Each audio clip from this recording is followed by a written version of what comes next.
Think using an accessible InDesign template guarantees PDF accessibility? Think again. Find out why accessible InDesign templates are not enough for creating accessible PDFs.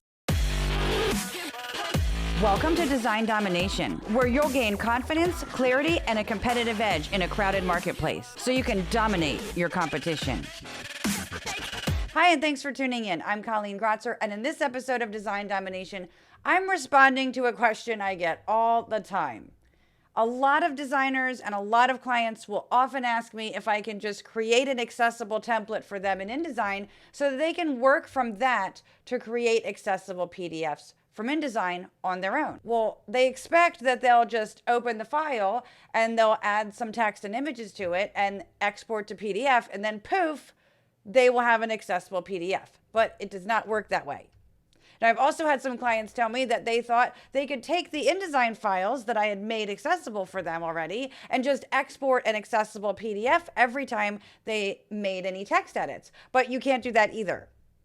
Listen, an accessible InDesign template sounds like a magic solution, but that is not the case. There are things you absolutely must know and do when working with an accessible InDesign template. First, you must know how to use InDesign properly. Now, when I say this, most designers are like, yeah, of course I'm using it properly. I've been using InDesign for more than 20 years. I hear this all the time. And then I go ahead and I take a look at their InDesign files and I see basic paragraph is in use for all of the text, or that there's a few paragraph styles, or that there's only a few paragraph styles there and they're not applied to any or all text.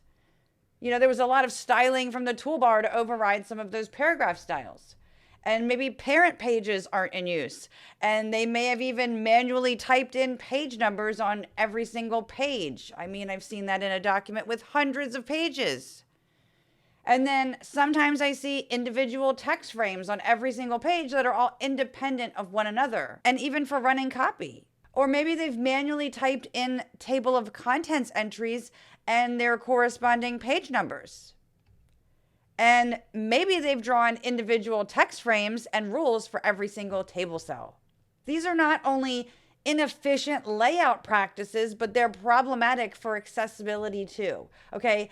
And what happens is that the content will not be properly structured and it won't be in the correct reading order, and that means it won't make sense. It also means that you, as the designer or whoever is going to make the work accessible, will need to do a lot of cleanup and likely redo a lot of the work to get the file set up correctly. Now, when you use the proper layout practices in InDesign, it actually goes a long way to making that document inherently accessible. In addition to using InDesign properly, though, you still need to understand how to use InDesign's accessibility features, such as the various ways that you could add alt text in InDesign. And for crying out loud, please do yourself a favor and turn off the AI alt text generator. No, it's not good for accessibility. I talked about the issues with it in a previous episode. Now, you also need to know where to set accessibility tags, right? A lot of graphic designers set them in the wrong place. They end up setting XML tags in the structure pane or via the utilities menu and then tags, rather than setting the HTML export tags. Okay, and even if you start with an accessible InDesign template or an existing InDesign file that's fully laid out already, you still need to know how to make any text edits or styling changes accessibly. For instance, if you go and you add additional text and you don't style it properly, then the accessibility is broken. And if you add additional images and you don't add them to the reading order and add alt text to them, well, the accessibility is broken. If you add new text frames and don't put them in the reading order, the accessibility is broken. And then when it comes time to export to PDF, if you don't export correctly, you won't have an accessible PDF. And you may not even realize that when you open it in Acrobat. I mean, it won't pass the Acrobat accessibility checker, but is it not passing the checker because there are legit accessibility issues in that PDF that you need to fix, or are they false positives simply because the PDF wasn't exported correctly? Now, even if you get everything right in InDesign, an accessible InDesign template, or even any InDesign file for that matter, it cannot do every single thing that is needed for accessibility. An accessible InDesign file is really an accessible as possible InDesign file. InDesign also, does not check for contrast and use of color issues. InDesign will get you most of the way there, though, with accessibility. But once you export to PDF, there is more accessibility work to be done to ensure the PDF is accessible. There are always things that you have to do in Acrobat that you cannot do in InDesign. You have to always do a lot of manual checks of tags, reading order, etc. No template can do that for you. So you see, an accessible InDesign template is not the be-all, end-all for creating accessible PDFs from InDesign. It's a really great start. An accessible InDesign template does not replace the accessibility knowledge that you need to have in order to use it. So then you might be wondering, well, how can an accessible InDesign template actually help you? Well, an accessible InDesign template will save you a ton of time in your workflow. I mean, the structure is set up already, so you can just start adding your own content to it.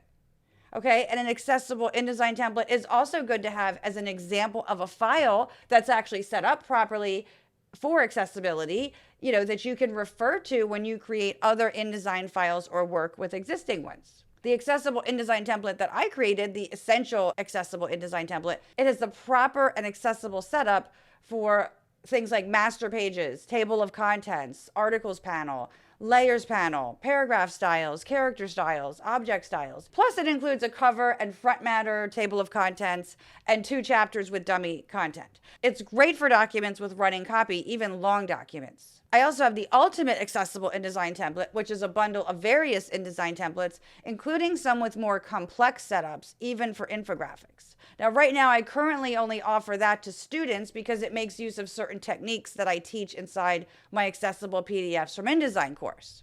But anyway, the takeaway is make sure you know what to expect with an accessible InDesign template. It's accessible as InDesign allows, right? Because InDesign can get most of the way there, but not all of the way there. There's always going to be work to be done in the PDF. And you still have to understand how to use it accessibly to maintain the accessibility of that template, right? So make sure that you understand this and you don't just think this is going to be like some, magic bullet that is going to solve the accessibility problem if you're not already using InDesign correctly and you don't know accessibility practices. Looking to speed up your accessibility workflow in InDesign? Get the Essential Accessible InDesign template, a pre-made template set up with a placeholder cover, front matter, table of contents, and 2 chapters, all in an accessible way.